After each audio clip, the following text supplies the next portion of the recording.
How long is this going to take? The question that frustrates all of us dentists. No one asks this at the hair salon. They will sit there drinking wine, wearing a cape. They'll leave their kids at daycare, not to mess up their highlights. But us dentists get asked, how long is this going to take? It's the Mr. Grumbly of questions. But luckily, my amazing friend and sponsor, Dr. Aaron Nicholas, is going to help us get faster. So I'm ready for you to bring up the amazing Aaron when he is ready to come up. And he is going to share with us his awesomeness. So many A words, Aaron. You've been an awesome friend and sponsor. Tell us, before we dig into exactly, what's the benefit of more efficiency in everything we do? Better plus faster, not faster plus worse, but more efficient. You've been a dentist for a few years. Tell us, what's the benefit of efficiency? Well, I mean, for me, if nothing else, when things are just taking a long time and dragging along, you actually don't do as good a job. You know, if you're efficient, you have your steps down, you go through them 1, 2, 3, 4. You know, you really just do a better job at what you're doing. The other thing I always tell docs that I do training with is, you know, every time you do work for a patient, that's your audition for the next piece of work. Yeah. So if it took you 3 hours or 4 hours to take a tooth out or to do a root canal, you know, the next time you go, hey, you need a tooth out, or hey, you need a root canal, what they're thinking is, okay, I got to get ready for 3 to 4 hours. Maybe I'll just wait till it hurts. And actually, yeah, because I actually told this to the residents yesterday, Aaron, at the VA. You can bring up Aaron's text code because he has an amazing offer. You can get a guide on how to do faster, more efficient root canals and crowns. But I said to the residents at the VA, only once in my entire life has a dentist had a patient want to stay there more. It was a new mom, Aaron. It was her only break of the day, and I finished the filling in 30 minutes. She thought it was going to be an hour, and she goes, "Oh, can I stay here longer? It's my only break." But that's one patient versus tens of thousands that want to get out of the chair faster. So you help dentists do this. Monday Morning Dentistry, you help them with this. Tell us about what you do. We're getting to your courses in a minute, but what inspired you to create this, and what do dentists leave knowing after taking your courses? So what inspired me to do this, and the reason the name is Monday Morning Dentistry, is because when I was early on in my career and things weren't going well at the office financially, before we had hired some consultants, you know, the first consultant, I could go to CE for free, and I would go. And sometimes, like, it was worth it. It was gold. And sometimes it was such fluff and non-actionable items that I was like, I would have been better just staying at home. You know, I gave up a day, and I gave up a day off, and, you know, the whole 9 yards. So I always promised myself, if I ever got in a position where I was going to be doing any kind of training, that it was going to be applicable for Monday morning. So that's why it's Monday Morning Dentistry.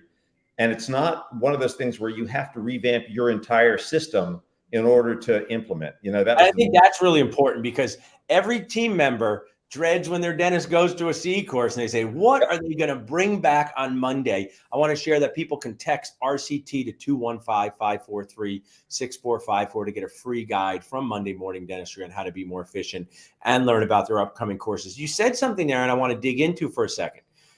Where'd you go to dental school? University of Maryland Dental School. What year did you graduate? 1987.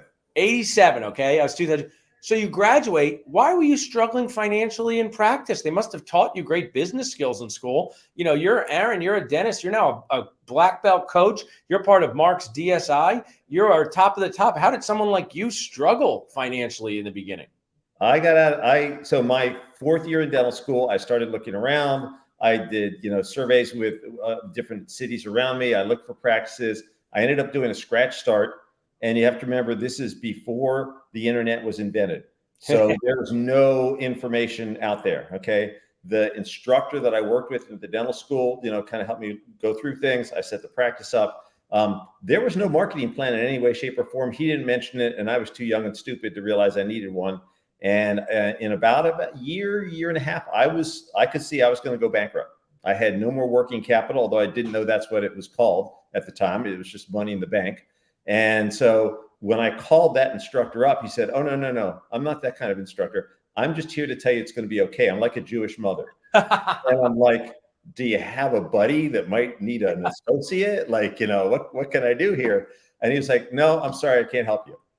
And so, and I had sat down and I was talking to the periodontist that was in the office next to me. She had opened the same day just by coincidence.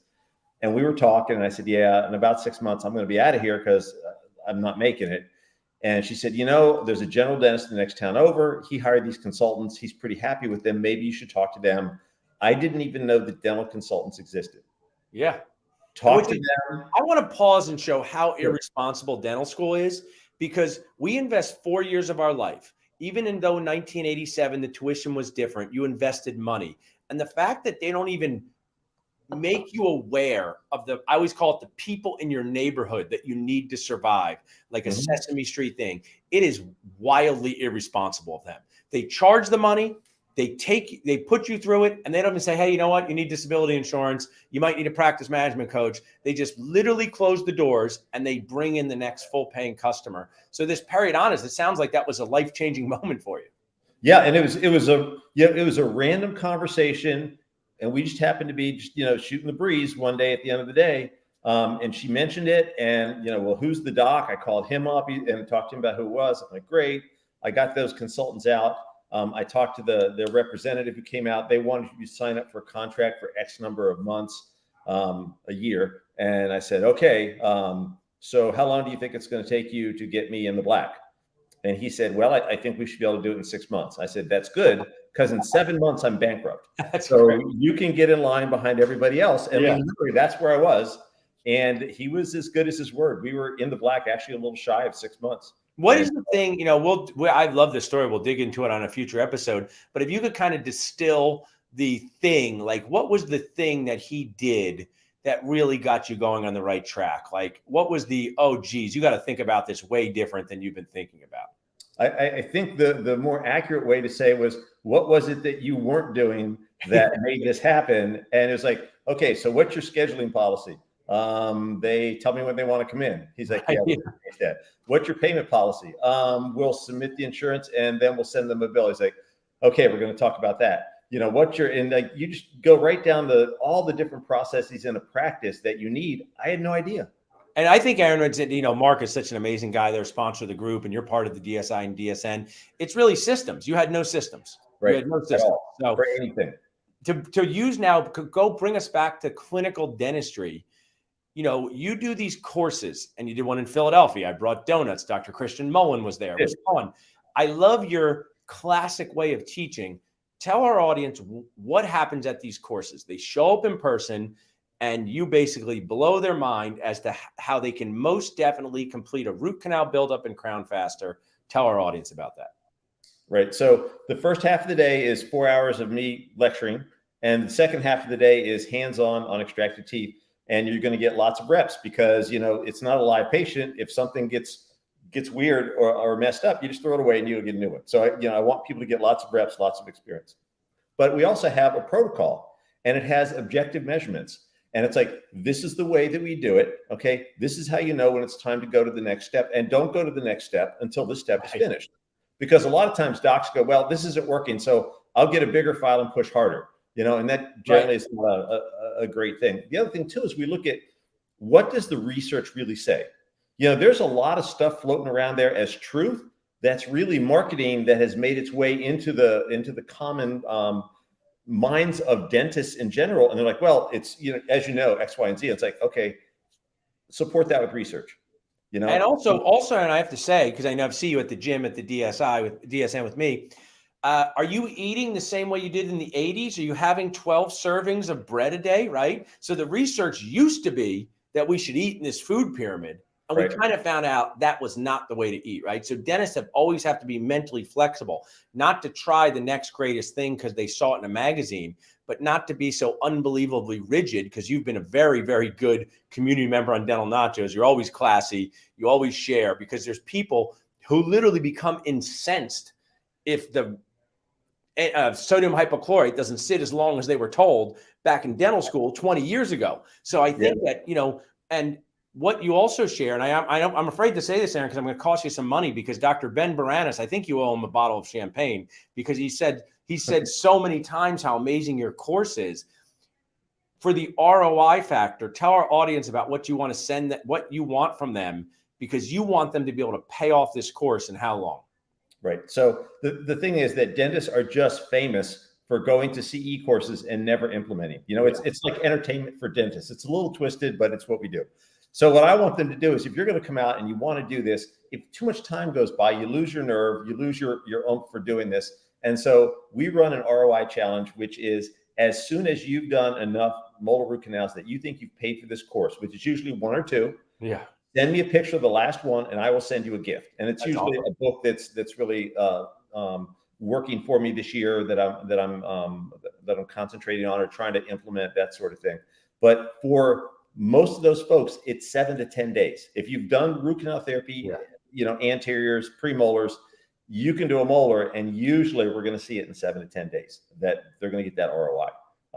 I love this. I mean, it's you're doing the work of the Lord G.B. Black, Aaron, because this is what so many dentists need, to sit with someone like you and talk about why efficiency is important, and then to practically relate it to a root canal buildup and crown, and then do it faster than they did before. It's not a contest, but maybe they were taking 2.5 hours to do it, and now they're taking 1 hour and 45 minutes. Has that been some of the results? I mean, I promote you as the 1 hour doctor time root canal buildup and crown to create excitement, but really, is it really just about being more efficient than you were the day before? Yeah, it's definitely about being more efficient. And sometimes I'll get into conversations with doctors and I go, well, I like to do it like this. And one of the things I've been doing recently, which seems to really help, is say, don't add my system to yours. Just do my system. Right. And I have a couple of examples, because I went and, well, I'm not going to tell the story because this burns up time. But basically, if you'll just do this system so that you have a system with objective measurements that you know will work, now, if you want to swap stuff out for something you're more comfortable with, okay, fine. But if that then results in you taking longer, now you know what your adjustment has done. If I have a superpower at all, it is that I can look at a process and go, that's not important, that's not important, that's not important, that's not important. These are the things we need to do that will get us to our goal without doing anything extra. You know, the minimal effective inputs. And that's, like I said, if I have a superpower, that's it. And you've got to be organized. If you're not organized and you're looking for stuff and you're sending your assistant down the hall to get stuff that should be in the room, you're not going to get to that hour. And I think that's why I want people to text RCT to 215-543-6454, because you give them a guide on how to set up. And it's like those commercials when I was a kid. I think they said knowing is half the battle. I think the setup is like 80% of the battle for everything that we do in our offices, because it's just that one time where you go, hey, can I have that red thing? And your assistant looks at you and you know they don't have the red thing.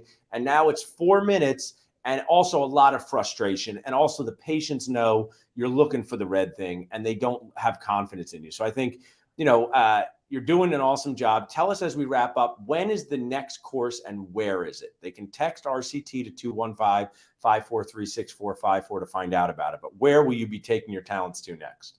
Right. So we hold courses in Burtonsville, Maryland, which is my old office. I still work there, but I'm no longer the owner. And then we do one out in Tom Reed's office out in Denver. And nice. I'm sorry?